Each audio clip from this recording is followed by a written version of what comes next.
اعوذ باللہ من الشیطان اللعین الرجیم بسم اللہ الرحمن الرحیم الحمد للہ وکفا وسلام علی عبادہ الذین اصطفیٰ. درود بھیجیے محمد و آل محمد.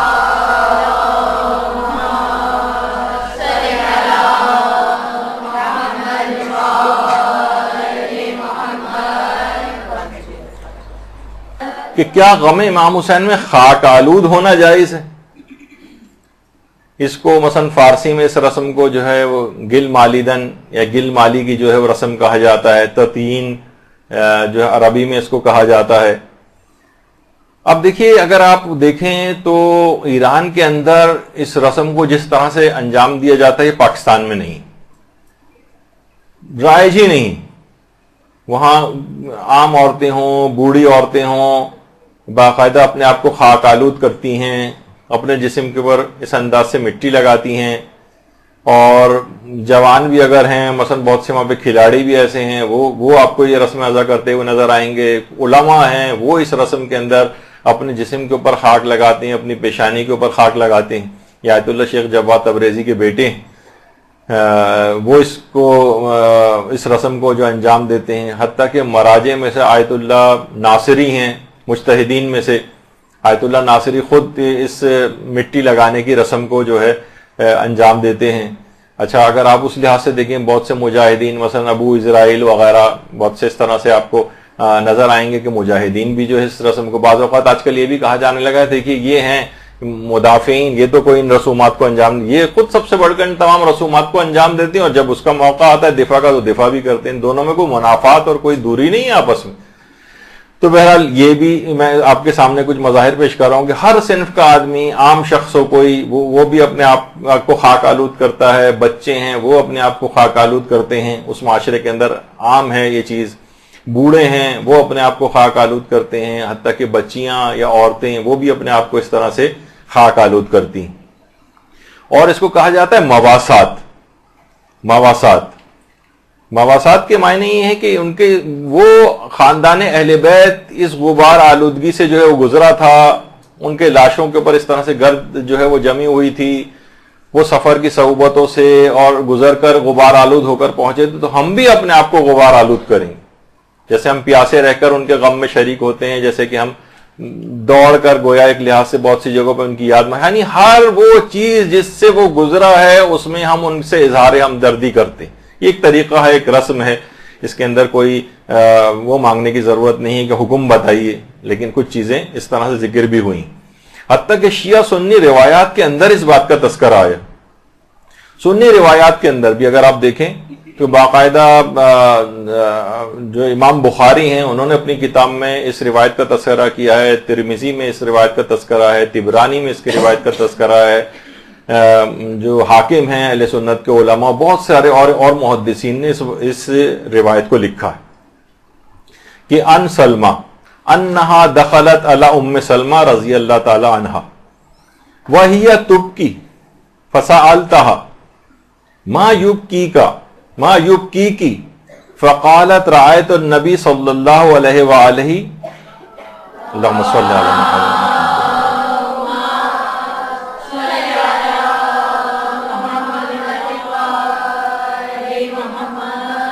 وعلی رأسہ ولیحتہ التراب قال شہدت قتل الحسین آنفا. تاریخ الکبیر بخاری جلد نمبر 3، ترمذی کی 5ویں جلد، معجم الکبیر جو ہے علامہ طبرانی کی اس کی 23ویں جلد.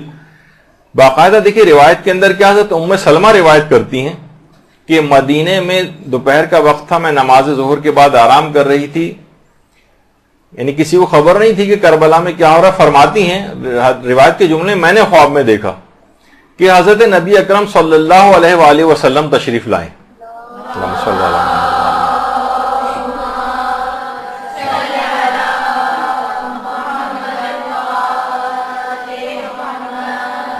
آپ پریشان حال تھے اور آپ کا سر انور اور ریش مبارک یعنی داڑھی گرد آلود تھی. خواب میں خود انہوں نے دیکھا. فرماتی ہے میں نے عرض کیا یہ کیا ماجرا ہے؟ آپ نے تو پیغمبر اکرم نے فرمایا ام سلمہ میں ابھی مقتل حسین سے آ رہا ہوں. حضرت ام سلمہ فرماتی ہیں کہ میں نے اسی وقت اٹھ کر مٹی والی شیشی دیکھی جو خون میں بدل گئی تھی، وہ سمجھ گئیں کہ امام حسین شہید ہو گئے. یعنی خود پیغمبر کو انہوں نے دیکھا کہ پیغمبر کا سر انور اور ریش مبارک یہ گرد آلود تھی. باقاعدہ دیکھیے روایت کے جملے ہیں کہ رایت النبی صلی اللہ علیہ وآلہ وعلی راسہ ولیحتہ التراب، یعنی ان کے سر، پیغمبر اسلام کے سر اور ان کی داڑھی گرد آلود تھی. جب پیغمبر عاشورے کے روز گرد یعنی غبار آلود تھے، خاک آلود تھے، تو ان کی یاد میں، پیغمبر کی اس یاد میں ان کی اور اچھا یہ بھی دیکھیں آپ کہ جو روایت کے جملے بھی ہیں کہ من رانی فقد رانی فإن الشیطان لا يتمثل بصورت، یعنی جس نے مجھے دیکھا واقعی اس نے مجھے کو دیکھا. پیغمبر کی روایتوں کے اندر بھی یہ چیز آئی ہے، کیونکہ شیطان کبھی میری شکل نہیں بنا سکتا. تو ام سلمہ کے جو روئے صادقہ تھا، سچا خواب تھا، اس کے اندر پیغمبر اسلام کی یہ والی حالت انہوں نے دیکھی تھی. اور باقاعدہ یہی والی روایت جو ہے وہ بہار کے اندر بھی آئی، یعنی اہل سنت کے ہاں بھی روایت ہے اور ہمارے ہاں بھی یہ روایت ہے کہ آپ کو باقاعدہ غبار آلود دیکھا گیا. یعنی پیغمبر اسلام روز عاشورہ غبار آلود تھے، خاک آلود تھے، سر اور ریش مبارک جو تھی ان کی خاک آلود تھی. اس بنا پر اگر مواسات کے عنوان سے ہم اگر آپ خود کو خاک آلود کر دیں، اور یہ جو رسم ازا ایران کے اندر باقاعدہ لوگ اس طرح سے خاک آلود ہوتے ہیں، اپنے آپ کو مٹی لگاتے ہیں، اپنے آپ کو تھوڑی سی گیلی کر کے مٹی جو ذرا جس کو آپ اچھا لفظ نہیں ہوتا کیچڑ نما یا اس طرح سے یہ کرتے ہیں اگر اپنے اوپر، تو اس کے اندر ابھی آپ دیکھیں گے علماء کے فتوے بھی اس سلسلے میں کیا ہے. تو یہ اس کا ایک عنوان ہوتا ہے. اسی طریقے سے جو ابن عباس کی جو ایک روایت بھی ہے، جو کتاب تہذیب التہذیب جو علامہ ابن حجر عسقلانی کی کتاب ہے، اس کی دوسری جلد کے اندر باقاعدہ ابن عباس کی یہ روایت موجود ہے کہ اس کا ترجمہ یہی ہے کہ ابن عباس فرماتے کہ میں نے رسول اکرم کو خواب میں دیکھا کہ آپ غبار آلود ہیں. یہی والا خواب ابن عباس نے بھی دیکھا، اور عجیب کیفیت ہے، اور ہاتھ میں ان کے شیشی ہے اور اس شیشی کے اندر خون ہے. میں نے کہا کہ یا رسول اللہ یہ خون کیسا ہے؟ تو آپ نے فرمایا حسین علیہ السلام اور ان کے اصحاب کا خون ہے. تو یہ بھی سچا خواب اس اعتبار سے حضرت ابن عباس نے دیکھا، جو علماء اہل سنت تک نے اپنی کتابوں کے اندر لکھا. تو اس لحاظ سے اس کے اندر کوئی حرج نہیں. اسی طرح سے مثلا صعصع ابن سوحان جو کہ حضرت امیر المومنین علیہ السلام کے صحابی تھے، اللہم صلی علی محمد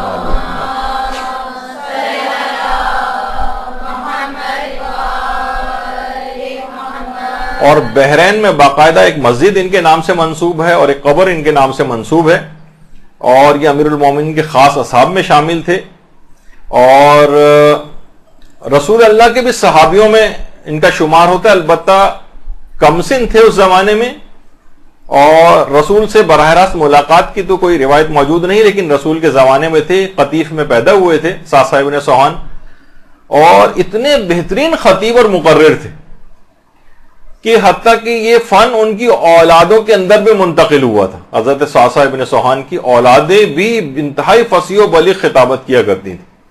بلکہ ملتا بھی ہے روایاتوں میں کہ ایک دفعہ خلیفہ ثانی جو ہے ایک دفعہ پھنس گئے تھے کسی مسئلے کے اندر، تو باقاعدہ صعصع ابن سوحان کو بلایا گیا تھا، جنہوں نے انتہائی فصیح و بلیغ اسی مسئلے کے اوپر پوری ایک تقریر کی، اور سب لوگ انگشت بدندہ رہ گئے. اتنی بہترین تقریر کر کے انہوں نے اس مسئلے کو سلجھایا.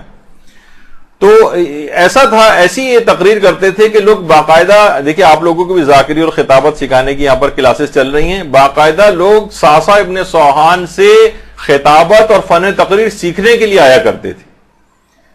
اور بہت سی کچھ روایت میں تو یہ بات بھی آئی ہے کہ آئمہ بعض اوقات فرمائش کرتے تھے صعصع سے کہ تم کچھ خطاب کرو، ہم سننا چاہتے ہیں. اتنی کوئی ہوتا ہے نا کہ بچہ کوئی اچھی ظاہر ہے آئمہ کے سامنے تقریر کرنا کتنا ایک مشکل ترین امر ہوگا ان کے لیے، لیکن آئمہ کی فرمائش کے اوپر صعصع تقریر کیا کرتے تھے. تو پھر روایت میں ملتا بھی ہے کہ مغیرہ نے حکم دیا تھا، بلکہ معاویہ کے حکم کے اوپر ان کو بحرین جلا وطن کیا گیا تھا. ایک روایت کے مطابق ان کا وہیں انتقال ہوا اور اس کے بعد وہیں دفن ہوئے. کچھ کہتے ہیں کہ ان کی قبر عسکر کا ایک علاقہ ہے وہاں پر بھی. تو بہرحال علماء اہل سنت نے بھی ان کو ایک ثقہ راوی کے طور پر سمجھتے ہیں. اچھا، خود صعصع جو ہیں ابھی میں بہرحال جو ان سے روایت ہے وہ تو ابھی آپ کے سامنے بیان کروں گا. پہلے ایک چیز اور آپ کے سامنے ذکر کر دی جائے. یہ مقام ہے صعصع ابن سوحان کا, بیچ میں ایک بات آ گئی تو سوچا کہ یہ بھی بات بتا. ان کی قبر پہ کئی حملے ہو چکی ہیں ہمارے آنکھوں کے سامنے. بحرین میں صعصع کی قبر کے اوپر متعدد دفعہ 4 مرتبہ تو باقاعدہ ان کی قبر پہ حملہ ہوا ہے. 2003 میں حملہ ہوا, پھر اس کے بعد 2007 میں ان کی قبر کے اوپر حملہ ہوا, پھر 2012 میں ہوا, 2013 میں ہوا. اور جب وہ مسجد ان کی ہوتی, ایسی دشمنی ان کی امیر المومنین کے حوالے سے اب بھی لوگوں کے دلوں کے اندر پائی جاتی ہے کہ صعصع کی قبر پر بھی آج تک حملے ہوتے ہیں. یعنی ان پچھلے سالوں ہی کے اندر 4 دفعہ باقاعدہ حملے ہوئے اور توڑ پھوڑ ہوئی ہے. باقاعدہ ان کی قبر کی بے حرمتی کی گئی ہے, ان کی جگہوں کو توڑا گیا. اچھا, اب روایت میں جو جملے ہیں وہ آپ کو بتانے کہ صعصع جو ہیں, دیکھیے روایتوں میں ملتا ہے کہ حضرت امیر المومنین علیہ السلام جب شہید کر دیے گئے, درود بھیجیے نا محمد علیہ وسلم,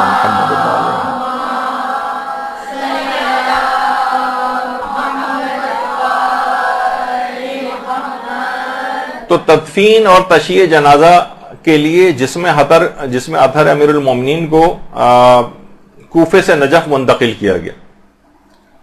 کوفے سے نجف. اب صعصع جو ہیں تدفین کے بعد جب قبر امیر المومنین پہ آئیں تو جملے ہیں وقف صعصة علی القبر واخذ کفا من التراب. صعصع امیر المومنین کی قبر پر آئے اور ایک مٹھی خاک اٹھائی اور اپنے سر کے اوپر ڈالی اور فقالا, اور کہا بے ابی انت و امی یا امیر المومنین علیہ السلام, اور پھر اس کے بعد پورا خطاب کیا وہاں پر. اور اس خطاب کو کرنے کے بعد پھوٹ پھوٹ کر صعصع ابن سوحان رونے لگے. تو خود صعصع کا غم کی شدت کے اندر پوری مٹی کو اٹھانا ہاتھ میں اور اپنے سر کے اوپر ڈالنا, یعنی خود کو خاک آلود کرنا, یہ خود امیر المومنین کے ظاہر تدفین کا موقع ہے. اس وقت دیگر معصومین بھی موجود تھے, تو بہرحال ایک لحاظ سے اس کی مشروعیت بھی ثابت ہو جاتی ہے اگر کوئی شخص خود کو خاک آلود کرتا ہے, کیونکہ کسی شخص کا کوئی عمل کرنا اور امام کا اس کو نہ روکنا خود اس بات کی دلیل ہے کہ وہ کام جائز ہے. تو اس کے اوپر بھی آج کل اعتراضات, آپ فتاوے بھی اگر اٹھا کر دیکھیں تو لوگ سوال اس طرح سے کرتے ہیں, کیا یہ توہین نہیں ہے کہ انسان اس طرح سے اپنے آپ کو مٹی لگا رہا ہے, غیر لوگ دیکھیے کیا کہیں گے کہ یہ جناب یہ کیا کر رہا ہے, یہ کس طرح سے اپنے آپ کو وہاں مذہب کی توہین ہو رہی ہے اس کے اندر, اور جو ہے وہ یعنی لوگ اس طرح سے خود سے ایک اپنی تشخیص موضوع کو لوگوں کے اوپر جو ہے وہ کرتے ہیں اور ان کو مجبور کرتے ہیں کہ انہی کی بات اس سلسلے میں مانی جائے, جبکہ اس کے مظاہر حزن و غم کے اس انداز سے جو ہے وہ نظر آتے ہیں. تو اچھا, اسی طرح سے باقاعدہ لحوف جو ابن طاؤس کا جو مقتل ہے اس کے اندر خاص طور پر یہ بات کی لکھی ہے کہ جب حضرت زینب سلام اللہ علیہ نے اہل کوفہ سے خطاب کیا,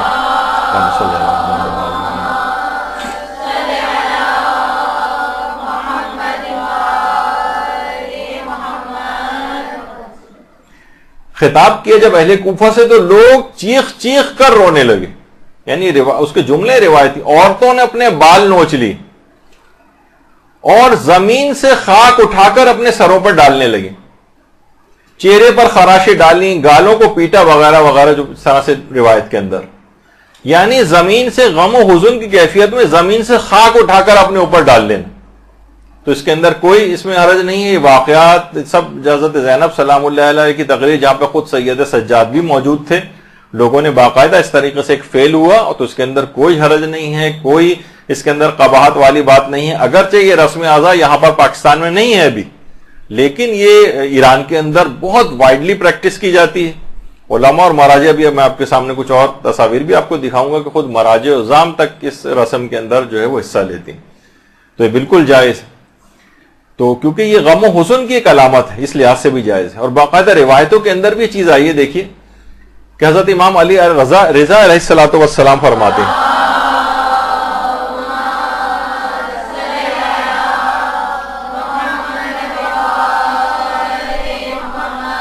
کہ جو شخص بھی امام حسین کی زیارت کرتا ہے گویا وہ ایک حج اور ایک عمرہ بجا لایا ہے۔ راوی کہتے ہیں میں نے عرض کیا کہ کیا اس سے حج واجب ساقط ہو جائے گا؟ امام نے فرمایا نہیں، اس سے مراد ہے کہ یہ زیارت ضعیف لوگوں کا حج شمار ہوگی تاکہ وہ قوت حاصل کریں اور خانہ کعبہ کا حج بجا لائیں۔ کیا تمہیں علم نہیں ہے کہ 70,000 فرشتے ہر روز بیت اللہ خانہ کعبہ کا طواف کرتے ہیں یہاں تک کہ رات چھا جاتی ہے، اور جب رات ہو جاتی ہے تو فرشتے آسمانوں کی طرف پرواز کر جاتے ہیں اور دوسرے فرشتے نازل ہوتے ہیں اور صبح تک وہ بیت اللہ کا طواف کرتے ہیں، لیکن امام حسین کے نزدیک بیت اللہ سے زیادہ عزیز تر ہیں۔ ہر نماز کے بعد 70,000 فرشتے پریشان حال اور غبار آلود نازل ہوتے ہیں، ان فرشتوں کے بھی مٹی لگی ہوتی ہے، اور وہ ان کی قبر مطہر کا طواف کرتے ہیں، پھر دوبارہ قیامت تک ان کی باری نہیں آتی۔ کامل الزیارات میں ابن قولابی نے ایک روایت لکھی کہ فرشتے تک اس میں غبار آلود ہوتے ہیں۔ تو اس کے اوپر اعتراض کیا جائے، اس رسم کو جو برا بھلا کہا جائے اور اس کو جو ہے وہ مذہب کی توہین سمجھا جائے اور اس کو جو ہے بیوقوف لوگوں کا طریقہ کار قرار دیا جائے، یعنی کتنی کہ پیغمبر اکرم خاک آلود تھے اور فرشتے خاک آلود تھے، اور اپنے سروں کے اوپر مومنین نے جو ہے وہ اس انداز سے خاک ڈالی، حتیٰ کہ سواسا ابن سوہان ائمہ معصومین کے سامنے اس طریقہ کار کو کیا ہے۔ تو آپ خود سوچ سکتے ہیں کہ اس عمل کے اندر وہ کیسی جواز اور مشروط پائی جاتی ہے۔ اور خود اس کے بعد جو آداب ہیں ظاہر کے، اگر وہ بھی آپ دیکھیں کتابوں کے اندر تو اس میں بھی یہی ہے کہ ایک روایت میں امام صادق فرماتے ہیں کہ امام حسین کی زیارت حزن و ملال اور غم اندوہ کی کیفیت میں بکھرے ہوئے بالوں، غبار آلودہ جسم اور بھوک اور پیاس کی حالت میں کرو، اس لیے کہ جب امام حسین شہید ہوئے تو وہ اسی حالت میں تھے۔ یعنی حکم ہے کہ ظاہر اسی غبار حالت میں آ کر جو ہے وہ زیارت کرے، بھوک و پیاس کی حالت میں آ کر زیارت کرے، یعنی آداب میں اس کی چیز شمار کی گئی۔ تو غبار آلود ہونا، اس کو کوئی آج کل بہت ہی نظیف اور اس طرح سے لوگ ہونے لگے ہیں کہ صاف ستھرے بالکل کوئی گرد و غبار نہ ہو، گویا سارا دین سمٹ کے اس چیز کے اندر آ گیا کہ یہاں پر لیکن یہ غبار آلود ہونا مطلوب ہے غم امام حسین۔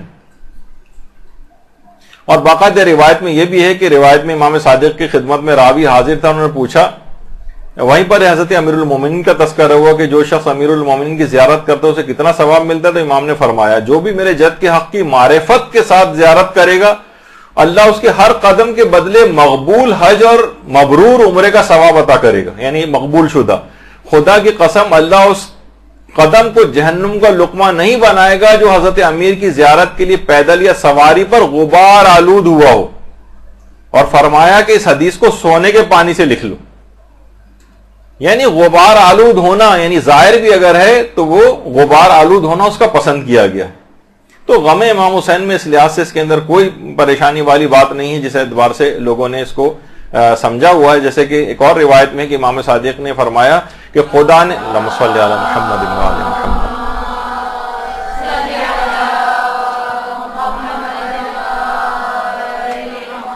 کہ میں نے امام صادق کو فرماتے سنا کہ خدا نے امام حسین کی قبر پر 4000 فرشتوں کی ذمہ داری لگائی ہے تاکہ قبر پر قیامت تک امام حسین پر گریہ کرتے رہیں۔ ان فرشتوں کے بال پریشان اور غبار آلود ہیں۔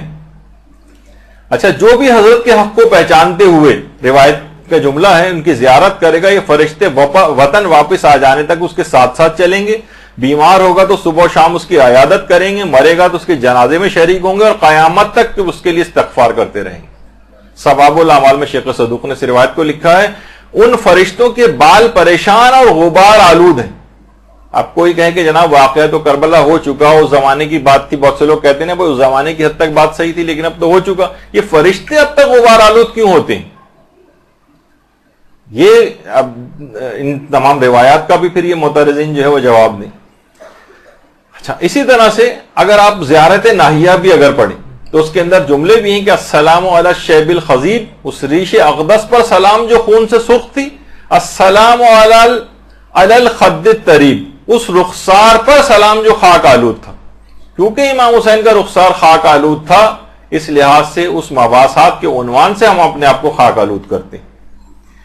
تو یہ روایات اس طرح سے ہیں، اور وہ جیسے کہ ابھی آپ نے ابھی سنا روایت کے اندر بھی جملہ تھے کہ امام صادق نے فرمایا کہ امام کی زیارت حزن و ملال غم اندوہ کی کیفیت میں بکھرے ہوئے بالوں اور غبار آلود جسم اور بھوک پیاس کی حالت میں کرو کہ امام حسین اسی حالت میں شہید ہوئے تھے. تو اس کے اندر بھی اگر آپ دیکھیں تو یہ چیزیں ملتی ہیں روایات میں. تو لہٰذا دیکھیے اب اگر کوئی لوگ ہیں ایران میں باقاعدہ پورے کا پورا مجمع اس انداز سے اپنے آپ کو خاک آلود کر کے, یہ رسم ازا وہاں پر رائج ہے, اب بتائیے وہ پھر آفاقیت کہاں گئی؟ ان سب کو بھی منع کر دینا چاہیے تھا جو مجتہدین ایران ہے کہ بھئی یہ رسم نہ پاکستان میں ہوتی ہے نہ انڈیا میں کسی جگہ پر ہوتی ہے, اور رسم کو وہ ہونا چاہیے اور باقاعدہ جو ہے نا حکم آنا چاہیے کسی واضح حدیث کے اندر. ٹھیک ہے ان روایات کے اندر یہ چیزیں تو مل رہی ہیں لیکن واضح الگ سے حکم کے تمام عزاداروں کو ایک کام انجام دینا چاہیے, ایسا کوئی حکم دکھایا جائے تو ایسا بھی کوئی حکم اس لحاظ سے موجود نہیں ہے. لیکن بہرحال یہ اس مواسات کے عنوان سے اپنے آپ کو خاک آلود کرتے ہیں. حتیٰ کہ علماء جیسے کہ میں نے ابھی مثال دی تھی آیت اللہ ناصری, وہ جو ہے اپنے آپ کو وہ خاک آلود کرتے ہیں. اور اسی طرح سے آیت اللہ سید محمد صادق روحانی مرجع تقلید ہیں لیکن اپنے دیکھا کہ پیشانی کے اوپر انہوں نے اس انداز سے ایک علامتی طور پر اپنے آپ کو خاک آلود کیا ہوا. ایک سمبولزم ہے, ایک اظہار حزن اور ملال کا ایک طریقہ ہے, ایک رسم ہے وہاں پر, اس میں خود مراجع بھی جس کو انجام دیتے ہیں پیشانی پر. آیت اللہ سید محمد تقی طباطبائی قومی یعنی خود مرجع تقلید اتنے بڑے مراجع میں شمار اپنے پورے امامے کے اوپر جو اس طرح سے مٹی لگائی ہوتی تھی, اپنے پورے جسم اور لباس کے اوپر اس طرح سے مٹی لگائی ہوتی تھی روز عاشورہ. تو علماء کا ایک طریقہ ہے. باقاعدہ کچھ روایت جو حکایتیں ہیں اور واقعات علماء اس میں کہ آیت اللہ ابو الحسن اصفہانی بھی اپنے امامے کے اوپر اس انداز سے مٹی لگا کر اور روز عاشورہ مجالس کے اندر آیا کرتے تھے, روز عاشورہ. اسی طریقے سے مثلا آیت اللہ مہدی امامی, آیت اللہ مہدی امامی باقاعدہ ان کی آپ تصویریں دیکھیں اپنے امامے پر, اپنے چہرے کے اوپر, اپنی داڑھی کے اوپر اس طرح سے باقاعدہ اس کو خاک آلود کر کے. یہ رسم اعظم وہی میں نے کہا کہ یہاں پر نہیں ہے لیکن ایران کے اندر اس انداز سے منائی جاتی ہے. اسی طریقے سے امام خمینی کے متعلق ملتا ہے جو کتاب لکھی گئی ہے قباسات من سیرت الامام الخمینی, اس کے صفحہ 41 کے اوپر یہ بات ہے کہ قوم کے مدرسہ فیضیہ میں روز عاشورہ امام خمینی 1383 ہجری قمری میں ذکر مصائب سید الشہداء کے لیے آئے تو امامے کی ان کی گرہیں کھلی ہوئی تھیں اور اس پر مٹی لگائی ہوئی تھی, مٹی موجود تھی اس کے اوپر. وہ اظہار غم و حزن کے طور پر ایک مناسبت سے ایک علامت کے طور پر جو ہے امام خمینی نے بھی ایسا کیا ہوا تھا. باقاعدہ کتابوں کے واقعات ملتے ہیں. آیت اللہ شیخ جواد تبریزی, ان کے ساتھ جو لوگ افراد ان کے اپنے بیٹے جو ہے وہ اس رسم کو انجام دیتے تھے, ان کے ساتھ میں موجود ہیں اور مراجع عظام کے سامنے یہ چیز ہوتی. اور باقاعدہ یہ جو خاک آلود ہونا اور غبار آلود ہونا, اس کی عظمت کا تو وہی آیت اللہ بروجردی والا واقعہ ہے. اور اس واقعے کے جو گواہان ہیں اس کے اندر آیت اللہ صافی گلپائگانی ہیں جنہوں نے خود اس واقعے کو بیان کیا ہے. اس کے علاوہ آیت اللہ شبیری زنجانی ہیں, انہوں نے بھی اس واقعے کو اپنے ایک فتوے کے اندر بھی بیان کیا کہ آیت اللہ خود بروجردی فرماتے ہیں کہ ایک دفعہ شدید میری آنکھیں دکھنے کو آ گئی تھیں, شدید, اور آنکھوں سے نظر ابھی آنا جو ہے وہ بند ہو گیا تھا آنکھوں کی, اور شدید تکلیف آنکھوں کے اندر ہو گئی تھی.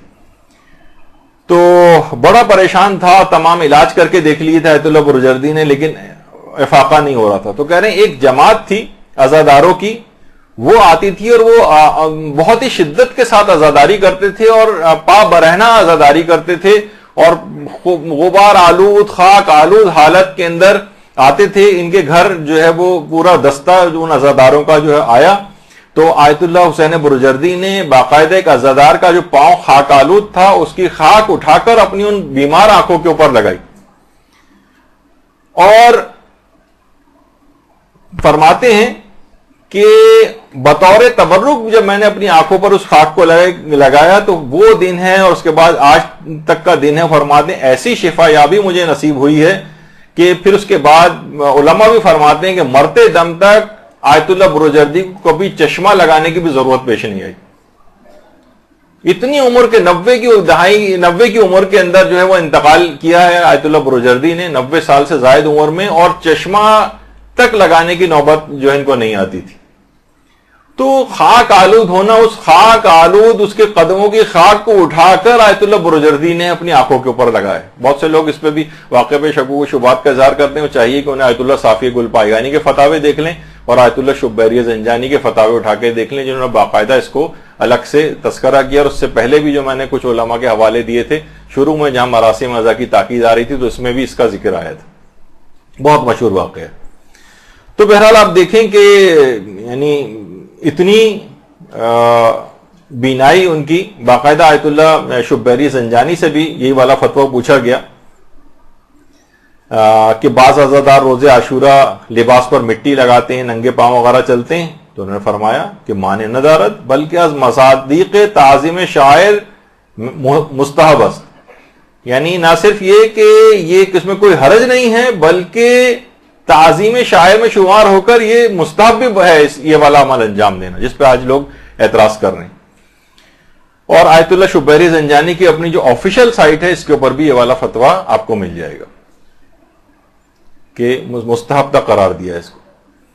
اور باقاعدہ آیت اللہ شبیری زنجانی سے ایک سوال یہ بھی پوچھا گیا کہ خرم آباد کے کچھ لوگ ہیں خود کے اوپر مٹی لگاتے ہیں، قوم کے بعض لوگ بھی جسم اور لباس کو اس طرح سے مٹی سے آلودہ کرتے ہیں، تو یہ توہین عزاداری نہیں؟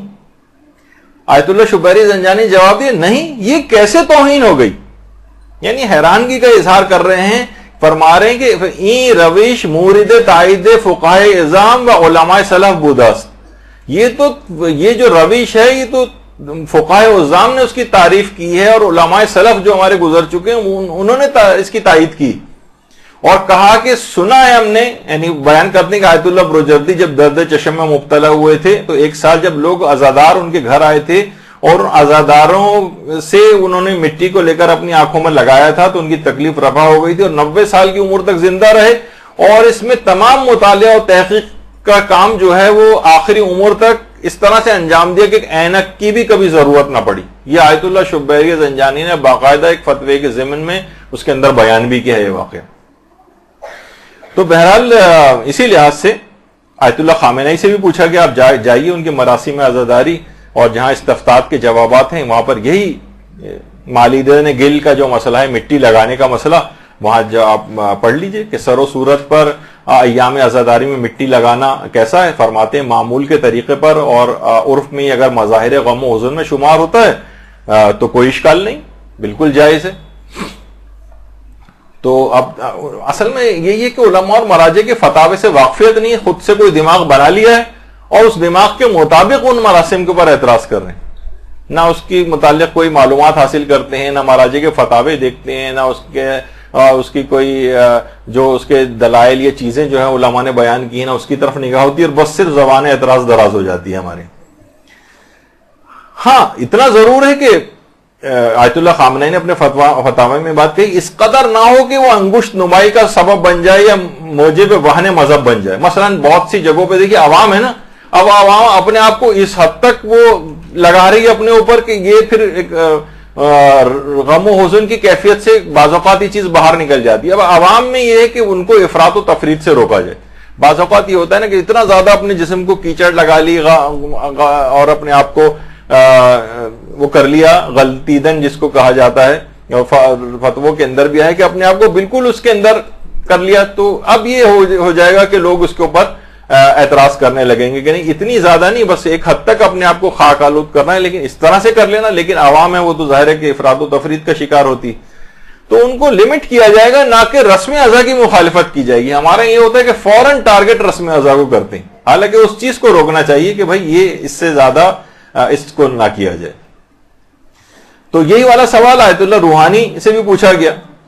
آیت اللہ روحانی سے بھی پوچھا گیا تو انہوں نے کہا کہ نہیں، اگر آپ ان کا دیکھیں کہ بہت سے لوگ سوال پوچھا گیا کہ تمام بدن کو عنوان عزاداری سے اس طرح سے غلطیدن یعنی در گل و گل مالی کردن، یعنی پورے بدن پر اس طرح سے لگاتے ہیں جیسے آپ نے تصویر میں دیکھا. تو انہوں نے جواب دیا غلطیدن در گل کار صحیح نیست، اما مختصری با عنوان عزاداری با پیشانی زدن مطلوب است. اتنی مختصر سی بھی ہو تو کافی ہے، جیسے کہ خود انہوں نے کہا کہ پیشانی پہ تھوڑی سی اگر لگا لی جائے تو اس کے اندر کوئی حرج نہیں، کہ بنسبت اس کی کہ آپ پورے خود ہی گیلی مٹی اور وہ اس کو پورا غلطاں ہو جائیں اس کے اندر.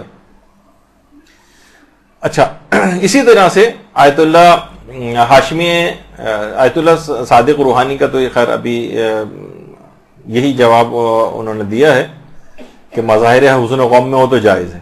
اس کے بعد آیت اللہ سید محمد شاہرودی فرماتے ہیں انہوں نے بھی چہرہ اور جسم پر مکمل لگانے کو شاعر حسینیہ میں سے بھی قرار دیا ہے اور اسے اظہار غم و حزن کا ذریعہ بنایا ہے، اور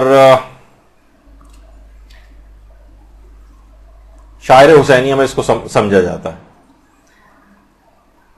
اچھا، اسی طرح سے آیت اللہ شمس الدین وائزی انہوں نے بھی کہا اس میں کوئی حرج نہیں اور اس کے حرام ہونے کی کوئی دلیل نہیں، اور آیت اللہ وحید خراسانی نے بھی اس کو شاعر میں سے قرار دیا ہے۔ آیت اللہ حافظ بشیر حسین نجفی نے تو باقاعدہ راہجے بھی قرار دیا ہے، اور آیت اللہ شیخ جواد تبریزی تو ان تمام مراسم اعضاء کے بہت زیادہ حامی تھے، اور بہت سے علماء جیسے آقا جمیل حمود عاملی انہوں نے بھی اظہار جزا اور اظہار حزن کے تحت اس کو مستحب شرعی تک قرار دیا ہے، اور آیت اللہ تقی مدرسی نے بھی کہا ہے فرمائش میں کوئی حرج نہیں کیونکہ یہ اظہار غم و حزن کی ایک علامت ہے۔ تو آپ نے دیکھا کہ بہرحال جو ایک میں نے دو مثالیں آپ کے سامنے اس ضمن کے اندر پیش کی ہیں، اور جو اور علاقوں کے اندر جو جس اعتبار سے مراسم اعضاء پائی جاتی ہیں،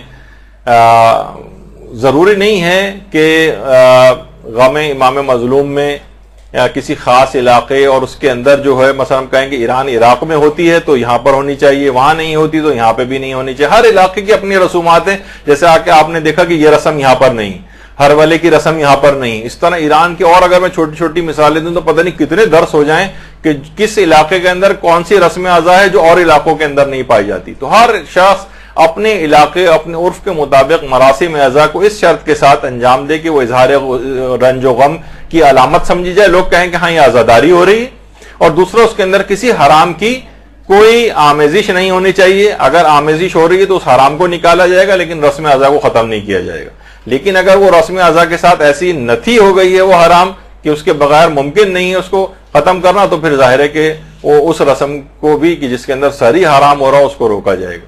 تو بہرحال یہ کہ آپ کے سامنے اگرچہ مجھے آج ایک چیز اور بھی بیان کرنا تھی لیکن وہ خود ہی تقریباً پونا گھنٹہ شاید اس کے اندر اور لگ جاتا، تو میں نے یہ ڈسکس کر لیا تھا کہ آج شاید اتنا موقع نہ ملے، تو انتظامیہ نے اگر اجازت دی اگلی اتوار کو بھی اس کی کلاس لینے کی تو ہم چند اور مراسم کے اوپر گفتگو کریں گے۔ وصلی اللہ علی محمد وآلہ الطیبین الطاہرین۔ برحمتك يا أرحم الراحمين وصلى الله على محمد وآله الطاهرين۔